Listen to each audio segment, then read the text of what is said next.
Hey there, so welcome to another Berry Patch review. Today I shall be reviewing Star Wars Battlefront 2 Inferno Squad. So, before I begin, I just want to say that if you have played Star Wars Battlefront 2, especially the campaign, you want to learn a little more about the characters, I suggest you read this book. It does actually provide some, what I'm going to call some interesting insight into the book and the relationships between the characters and how they get along and all that stuff. Quite an interesting and does, in my opinion, does very well in setting up the characters for the events of the Star Wars Battlefront 2 campaign, including what some people are, well, spoiler alert if you have not played the Star Wars Battlefront 2 campaign. If not, I suggest you go play it. In the campaign, Ian Versio and Del Miko defect from the Empire and they desert the Empire and then effectively join the Rebel Alliance. And from how it was marketed as an all-Imperial story from that, the marketing does seem kind of interesting. Iden and Del turning against Empire actually makes some sense once you read Inferno Squad. It does add a bit to the characterization a lot, and I will kind of get into that in this review, maybe a little more so than I normally would, but well, I greatly enjoyed the book, and before I really go into the stuff I alluded to before, I do want to give you guys my rating. So I've decided to give this book 4.5 stars out of 5. So nearly 5, but not quite, mainly because there's a few things I kind of like, I wish they had done slightly differently, but not too much. Not too much. Just a little bit here and there. Like, really? Can you have done that slightly differently? Could have just made it that much better. But hey, that's my opinion. I overall enjoyed the book. Book has a few flaws, but then again, really, what thing doesn't? Even the few books I've given 5-star ratings still have their own flaws. But so Inferno Squad does, as I said earlier, does do an excellent job at setting up the characters from the Star Wars Battlefront 2 campaign. It explains the origin of Inferno Squad and why they only have 3 members. They started with 4, but one of them died during the mission that takes up the majority of the novel. So, does explain to that. There might, and just want to say from this point, there might be some spoilers for the novel if you have not read it. And as I said earlier, there will be probably some more spoilers from the Battlefront 2 campaign. So it sets up a lot, shows how, one thing I noticed interesting, which they really don't show, which they only mention in passing, is how Aiden's friendship with Gideon Hask kind of disappeared. It became less prominent, more professional. It was more of a professional relationship rather than a good old friendship.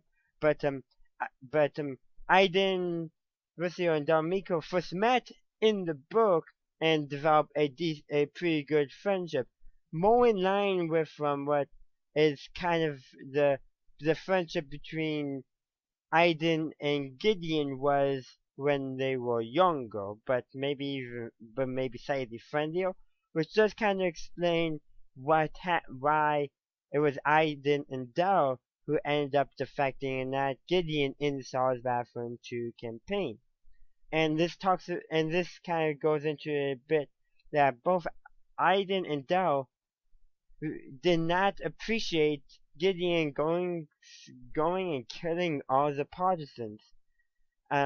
Dell had developed a friendship with one not I don't know partisans, but the Dreamers, when the Dreamers technicians, a Chandra fan, if I'm correct, and like one would like was thinking of ways the Empire could help that Dreamer to get better, and hopes that Dreamer would end up using his mind to help the Empire.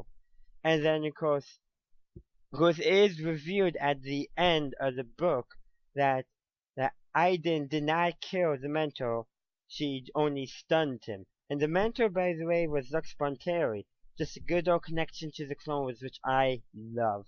But that just kind of showed that Iden and Del, while good Imperials, though they have a certain image of the Empire that they like to hold, that they have, and what happened after after the Battle of Endor, kind of showed them that the Empire is not the same anymore, which might have been what kind of which forced their hand in their defection. I would just, I don't think if it wasn't for really what happened on Vardos, I don't think that they would have defected, but that was like the last straw and what they were seeing as the Empire's faults. I think they started seeing the faults all the way back in this novel. They just didn't just kind of push them aside, like it's war, it's what happens, kind of thing. And these are the enemies. But you do see that, but it sets them up. And Gideon's the one who actually kills all the dreamers. Though does nothing with it. It kind of shows that Gideon was much, much more loyal to the Empire.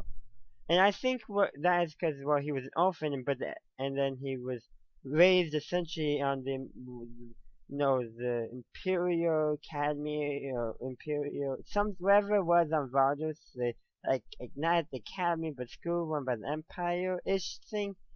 So Gideon is kind of portrayed that the Empire is his family, is who he identifies with. Ida, on the other hand, had Vardos, had her mother, even had her father, even though her father, well, was a staunch Imperial, he still was her family, and she had family. Gideon didn't. Really, Iden and her family was the closest thing Gideon ever had to an actual family, besides the Empire, which kind of shows how their characters went. Does a good job setting that stuff up a lot. It's also kind of nice to see that more than one, somebody other than just Darth Vader survived the Death Star. Kind of makes you wonder, were there any other Imperials who survived the Death Star? Because in Legends, there was an Imperial TIE fighter pod who survived the Death Star, crashed on Yavin 4, and stayed on Yavin 4 until well after the Battle of Endor. I didn't get off, but in Legends that one TIE fighter pilot didn't, and he eventually conned some Jedi into helping him fix his TIE fighter by not telling them that he was still alive, just leaving the wreckage though. It worked. The Young Jedi Knight series of books, Legends, excellent read.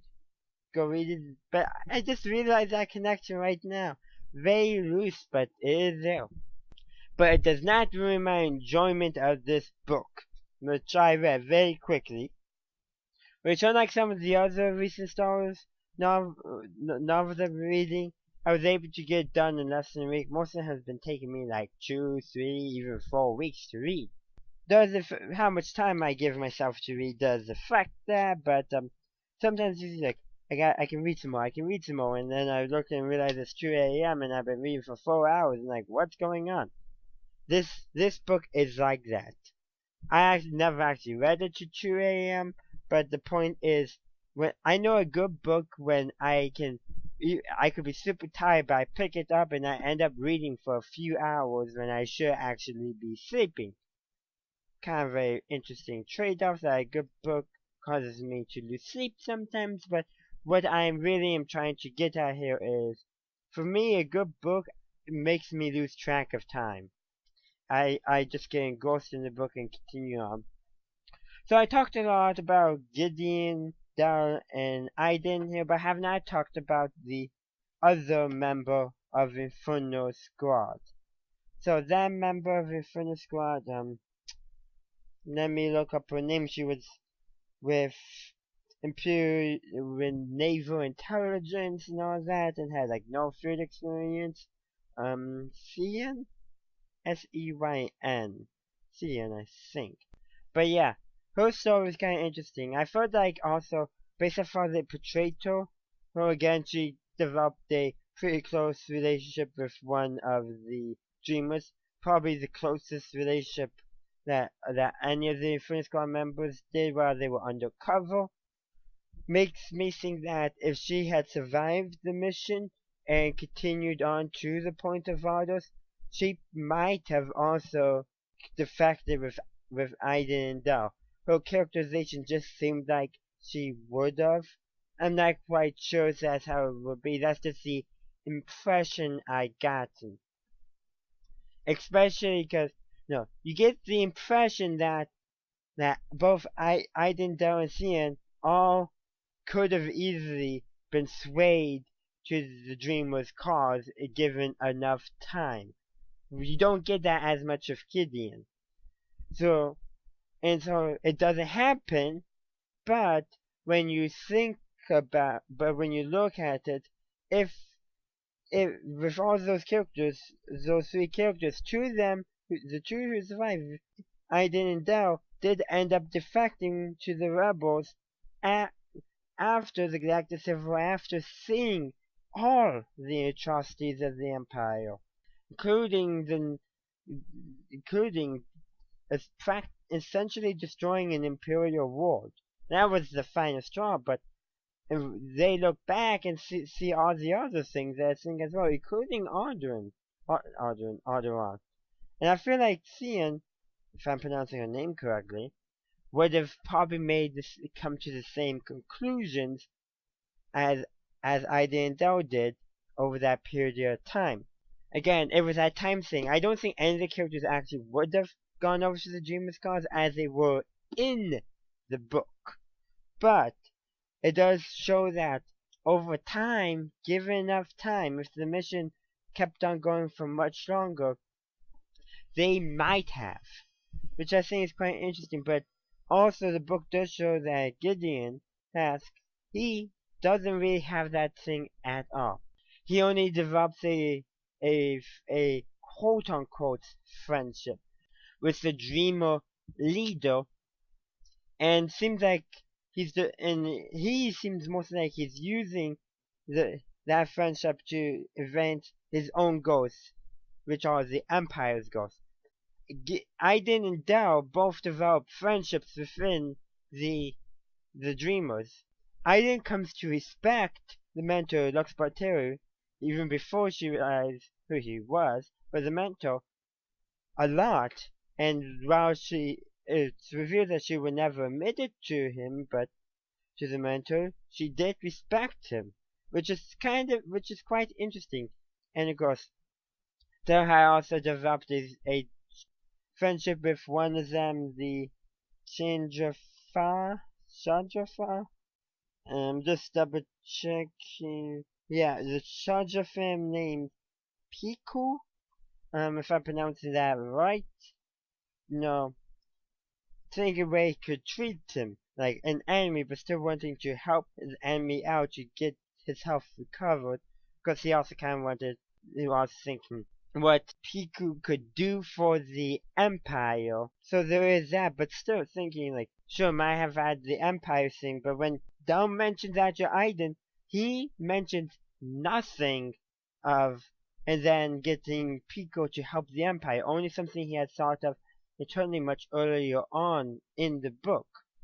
So that's something I do find quite interesting, and I kind of wish they had done more with that. Actually, not really most. I think what they did with it was actually quite good. But it does kind of show you a lot how 3 of the 4 actually developed, I would say, semi-meaningful relationships and friendships with members of the Dreamers. Only Gideon Hask seemed to actually develop a actual emotional relationship, friendship. All the others seem to have actually done so, which I find quite interesting to say the least. Now, some of these that's what I'm getting the impression of. I could actually be wrong. But, this video is now over 16 minutes long, so I'm thinking I should be ending it. So, thank you for watching this video. If you enjoyed it, please leave a like. And as always, have a good day, a good night, wherever you are. May the Force be with you, always.